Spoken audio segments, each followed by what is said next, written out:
Yields back the balance of his time. The gentleman from Virginia. Thank my friend from Tennessee for his kind words, and I now am pleased to recognize our colleague and friend from Minnesota, Ms. McCollum, for 4 minutes. The gentlelady from Minnesota is recognized for 4 minutes. Mr. Speaker, today I rise to remember the victims of the 1995 terrorist attack in Oklahoma City that killed 168 people. This act of terrorism was committed by a man who viewed the federal government as such a threat it justified mass murder.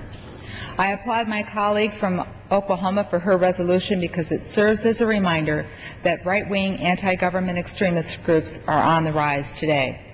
Only 2 weeks ago, members of a so-called Christian militia in Michigan were arrested by the FBI for plotting to kill law enforcement officers in the hopes of inciting an anti-government uprising.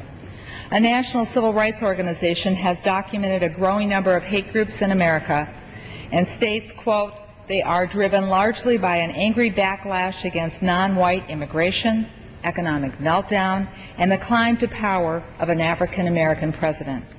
In one word, racism.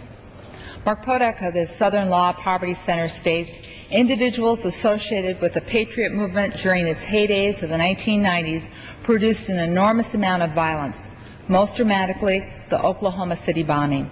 Today, Mr. Podak states, quote, as the movement has exploded, so has the reaches of its ideas, aided and abetted by commentators and politicians. Only last month, a Fox News media commentator with members of Congress next to him rallied a Tea Party crowd by disparaging Congress and calling the crowd, quote, all these Tim McVeigh wannabes here, end of quote. To that, the crowds cheered and applauded. When members of Congress compare health care legislation to government tyranny, socialism, or totalitarianism in the hopes of scoring political points, it's like pouring gas on the fire of extremism. Members of this House, Democrats and Republicans, have a duty and an obligation to end the dangerous name-calling that can only inspire extremist militias and phony patriots. In the most free, prosperous, and greatest democracy on earth, it is time to return to civil, decent debate of public policy. I don't want another Oklahoma City to ever take place again.